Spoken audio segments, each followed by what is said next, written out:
Everyone keeps asking me Claude Code or Codex, which do you use? But that is the wrong question to ask because I use both of them. Pretty much every day I use a mix of Claude Code and Codex and more AIs, right? I also use Gemini in the web, but I use like as many AIs I can to get things right. And they catch each other's mistakes. This happens way many times. Sometimes when Claude Code cannot fix something for me, and I'm just going on a loop of just trying to fix something, Codex comes out and fixes it in a couple of tries, right? So I use both of them. And let me show you in this video 5 workflows that changed how I ship code and how I write code by using not just one AI, but multiple AIs. So yeah, let's get started. If you search Claude Code versus Codex CLI right now, every single search result says the same thing. Every single result is the same article. Feature comparison, pricing table, which one is right for you. That framing assumes that you pick one, like it's a religion. Here's what none of these articles tell you though. Claude Code and Codex aren't that different on the surface. They're both terminal agents. They both read your code base and edit files and run commands. They both live in your workflow. But under the hood, they kind of think differently, right? They use different models. They have different trainings, different optimizations done by the different companies like Anthropic and OpenAI. Claude Code runs on, Claude, Opus, Sonnet, all these models that, you've already probably tried. Codex CLI runs on OpenAI models, right? Like the Codex models. Same interface, but different brain, right? And that is not a problem. That's a benefit in our case. For a user, that whole difference is a benefit.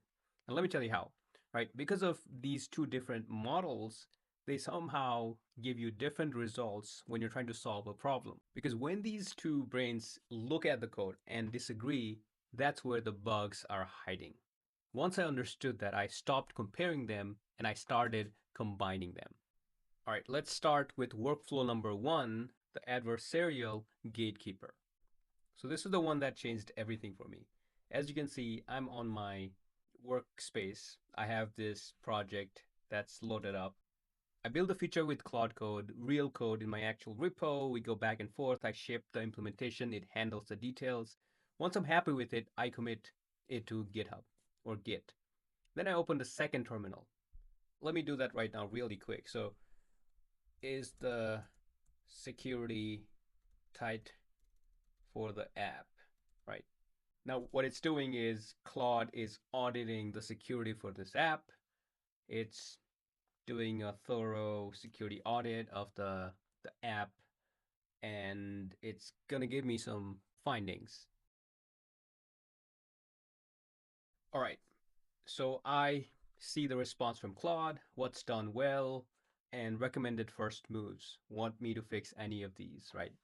So what I can do now is I can kind of take these, I can take to Codex. Now, this is Codex. I'll run this on YOLO mode so that I don't have to, tell it yes every single time. So what I'll say is look at this review of the code base for security holes and suggest if any big ones are not mentioned.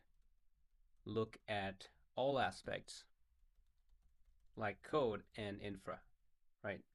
So let me paste the findings from Claude, and now we will rival them, and let's see what Codex comes up with.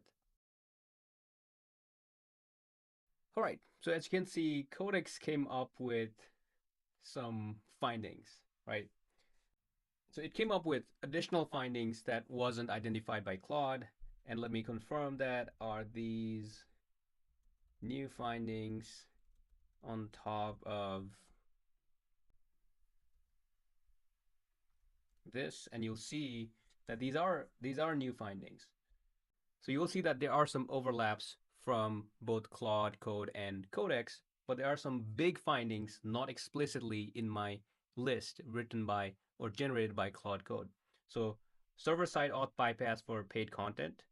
This is a big one, right? I don't want auth bypass for paid content. Cross-stage secret exposure risk, known dependency vulnerabilities, and sensitive artifacts committed, right? So I can already see that just by using two different AIs, I'm being more secure. Instead of just trusting one AI to do my security, I'm trusting more than one AI, sometimes two, sometimes three. I'll use as many AI as I can because security is super important, right? You don't want your customer data to be leaked, your assets to be leaked, your APIs to be bombarded with bots, your application getting DDoSed and things like that, right? So that's use case number one. The workflow number two that I'm about to show you is really interesting. Workflow number two is all about when one AI is kind of stuck and it's going on loops trying to fix a problem. AI number two comes in and it fixes a problem. I've tweeted about this, and I run into this way too often than you would think. I start with Claude Code, and most of the time it does a great job of doing something. But every now and then there was a recent case when I wanted to fix a preview for my shared links for the Earn Yeti website, and then it would not create a dynamic image when I shared the link on Twitter.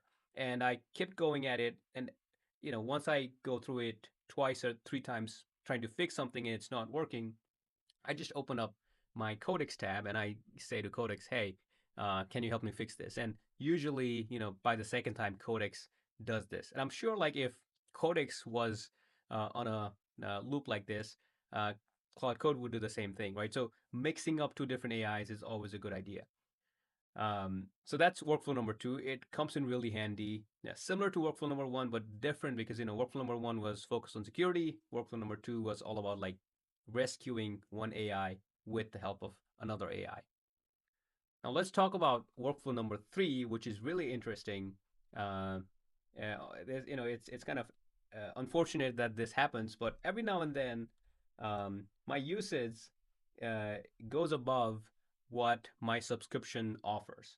I'm in the Claude Max plan, so I have like 5x the amount of pro subscription, and I'm still already like 28% used, right? So sometimes when I'm really doing a lot of work, I go above my quota, and then I'm stuck, either not coding for a bit or spending API tokens, which is way expensive than using LLM through a tool like Claude Code, right? Because these tools subsidize your tokens. So when I reach my limit, what I do is I just go to Codex and I resume my work.